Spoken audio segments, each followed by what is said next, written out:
is a kind of childhood pain that leaves no bruises, no shouting, no dramatic moment you can point to, just silence.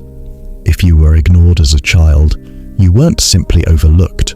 You were conditioned to stay quiet, conditioned to shrink, conditioned to believe that your presence was something people tolerated, not something they truly wanted.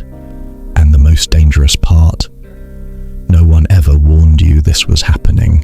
When people hear the word neglect, they imagine something extreme: abuse, cruelty, violence. But emotional neglect is quieter than that. It looks like unanswered questions, distracted parents, eyes locked on screens, feelings that go unacknowledged, achievements that pass without notice. It's not what happened to you, it's what didn't. And for a child, what doesn't happen can shape them for life. Children don't think like adults. They don't analyze context. They don't understand stress. They don't explain absence logically. They personalize it. So when a child is ignored, they don't think, "My parent is overwhelmed." They think, "There must be something wrong with me." That belief doesn't arrive loudly. It settles quietly, repeatedly, until it becomes truth. And once that belief forms, everything grows around it. Psychologists call this internalized emotional neglect. The brain begins to learn patterns. If crying brings nothing, stop crying. If excitement gets ignored, stop sharing joy.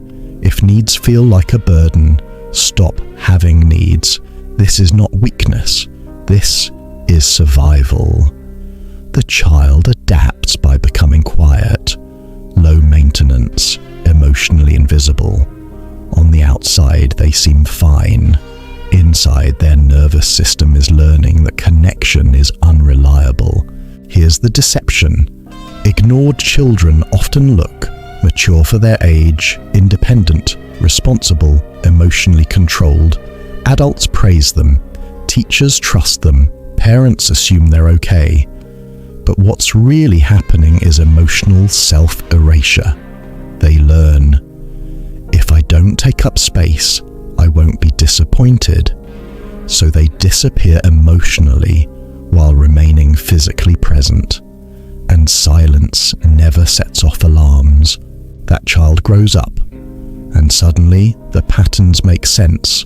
As an adult, they may struggle to speak up, feel uncomfortable being seen, minimize their achievements, fear being too much, apologize for existing.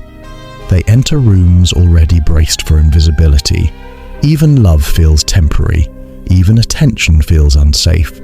Not because they're broken, because their nervous system was trained that way. Ignored children usually split into two paths. Some become people pleasers. They overgive. They chase approval. They exhaust themselves trying to be chosen. Others become emotionally distant, hyper-independent, untouchable. They say, "I don't need anyone." But both patterns come from the same wound, the belief that love disappears. Neuroscience confirms this. Repeated emotional neglect keeps the stress response active. Cortisol stays elevated. The body expects rejection. From the outside, they look calm. Inside, their body is always on guard. Emotional neglect leaves no visible scars, no single memory, no dramatic story, just moments that should have mattered and didn't. That's why many adults say, "Nothing really bad happened to me." But the absence of something essential is trauma. A child needs acknowledgement the way a body needs oxygen. You can survive without it, but you cannot thrive.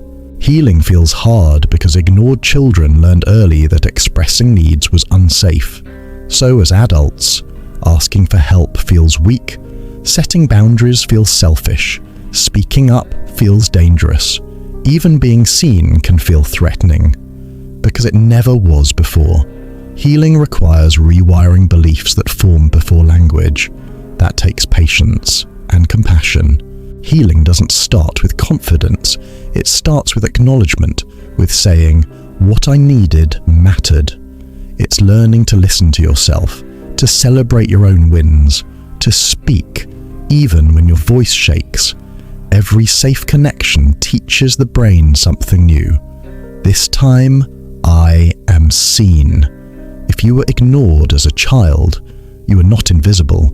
You are surviving, and survival shaped you, but it does not define you. The psychology of the ignored child is a story of silence, but healing begins the moment you decide to stop disappearing